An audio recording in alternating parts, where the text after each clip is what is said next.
Você tá no canal de cortes do Future Podcast. Se você gostou do conteúdo que tá aqui, não se esquece de se inscrever e curtir. E também dá uma olhada no nosso episódio completo que tá na descrição desse vídeo. Valeu! Vou fazer agora para vocês um panorama sobre os habeas corpus de cultivo. E quais os caminhos para você obter um habeas corpus de cultivo, o que você precisa ter. E vou falar também um pouco sobre o que seria um habeas corpus vencedor, né? Um habeas corpus que tem uma boa chance de ser procedente numa decisão judicial. Como eu já falei para vocês, o primeiro passo para o habeas corpus é uma prescrição médica, porque o médico é o único profissional que vai poder falar para você que tipo de medicamento você deve usar, que tipo de abordagem, que concentrações, etc. Então o primeiro passo é você obter uma prescrição médica. Para isso é muito fácil.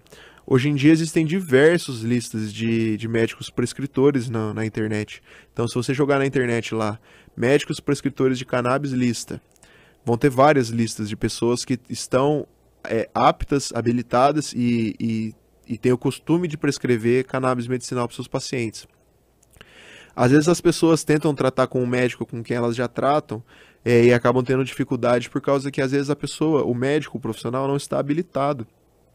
Ele não tem o treinamento, ele não tem o conhecimento para fazer tratamentos diferentes dos tratamentos que ele vem fazendo.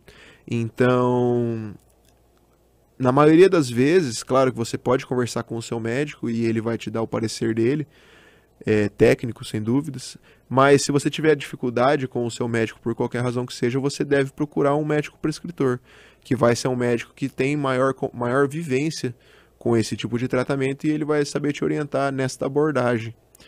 Então o primeiro passo é você obter uma prescrição médica. O segundo passo é você começar a cultivar. E por uma razão muito simples você deve começar a cultivar. O habeas corpus, ele serve para quando você está em risco iminente de sofrer uma coação policial, uma ação ilegal da polícia. Se você não estiver cultivando, você não tem nenhum risco iminente de sofrer nenhum tipo de coação policial. Então é por isso que você deve estar cultivando para que tenha o risco concreto de uma ação policial, para que com base nisso você consiga pedir o seu habeas corpus, que a gente fala um habeas corpus preventivo. E inclusive pedir uma decisão liminar do juiz, em que ele, a partir do momento que você apresenta o seu pedido, ele já deve decidir ali se você já deve estar protegido ou não. A decisão liminar, ela tem fundamento lá no perigo da demora da decisão final, né? E também na evidência do seu direito. Então, se você trouxer uma prescrição médica, se você contar uma boa história, formular um processo bom, estruturar com bons documentos, você tem maior chance de obter uma liminar. O terceiro passo é você iniciar seu tratamento. Você com a prescrição médica e com o acompanhamento médico, você começar a se tratar. Seja através de óleos de associações, seja comprando na farmácia. Você começar a se tratar para o seu médico poder relatar a melhora da sua condição médica com o uso desse tratamento. E aí isso cria mais força para o processo, porque você consegue mostrar com mais elementos para o juiz de que é um tratamento que, no seu caso específico, funciona. Então, quando você inicia seu tratamento e você tem um relatório médico, é a partir daí que você entra com habeas corpus. Você já está cultivando, você já juntou vários documentos, você já tem prescrição, relatório, você já gastou um dinheiro com tratamentos que talvez você não possa gastar. Isso também é um elemento para pedir um habeas corpus de cultivo. Você fala que a maioria dos advogados falam que a pessoa não tem condições de arcar com o tratamento.